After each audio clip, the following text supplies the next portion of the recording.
देश का मतदाता अपने नेताओं को हायर कर सकता है तो वो नेताओं को फायर करने की शक्ति भी उसे मिलनी चाहिए। के संविधान में जब आप राष्ट्रपति को इंपीच कर सकते हैं टेन्योर के दौरान, उपराष्ट्रपति को हटाने का प्रावधान है, जजों को इंपीच करने के लिए प्रोसेस लेट डाउन है, यहां तक कि रूलिंग गवर्नमेंट के खिलाफ नो कॉन्फिडेंस मोशन लाकर आप सरकार बर्खास्त कर सकते हैं। सर, आज मैं इस सदन में ये मांग रखता हूं कि जैसे इंडियन वोटर के पास राइट टू इलेक्ट है, वैसे ही राइट टू रिकॉल भी होना चाहिए। अगर देश का मतदाता अपने नेताओं को हायर कर सकता है तो वो नेताओं को फायर करने की शक्ति भी उसे मिलनी चाहिए।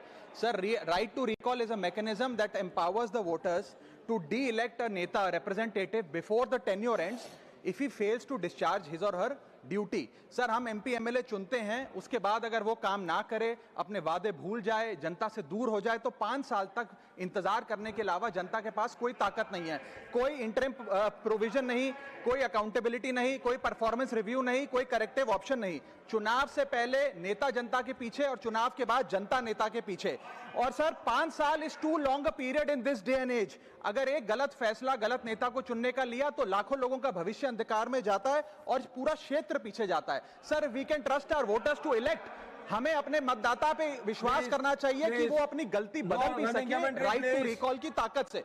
Sir, let me clarify that right to recall is not a weapon against politicians. It is an insurance policy for democracy. और भारत के संविधान में जब आप राष्ट्रपति को इंपीच कर सकते हैं टेन्योर के दौरान, उपराष्ट्रपति को हटाने का प्रावधान है, जजों को इंपीच करने के लिए प्रोसेस लेट डाउन है, यहां तक कि रूलिंग गवर्नमेंट के खिलाफ नो कॉन्फिडेंस मोशन लाकर आप सरकार बर्खास्त कर सकते हैं।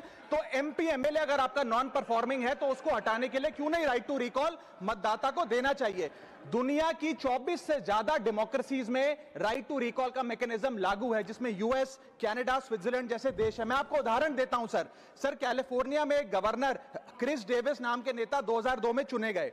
उनके कार्यकाल में मैसिव पावर कट हुए, एनर्जी क्राइसिस हुआ, बजट की मिसमैनेजमेंट और गन शूटिंग की वारदातें हुई। उसके चलते 1.3 मिलियन कंस्टिट्यूएंट्स ने एक पिटीशन साइन करके दी कि इन्हें रिकॉल किया जाए।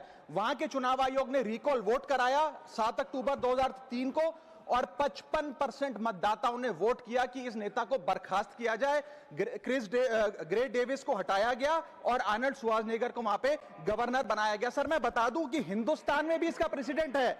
कर्नाटक, मध्य प्रदेश, महाराष्ट्र और राजस्थान में रिकॉल मैकेनिज्म ग्राम पंचायत के स्तर पे लागू है और ग्राम सभा के लोग मतदाता वोट करके उन्हें वापस बुला सकते हैं। सर, लेकिन इसका मिसयूज ना हो इसलिए हमें सेफगार्ड्स भी बनाने पड़ेंगे। एक थ्रेशोल्ड रखना चाहिए कि 35 से 40% मतदाता अगर साइन कर दे तभी राइट टू रिकॉल वोट करवाया जाए।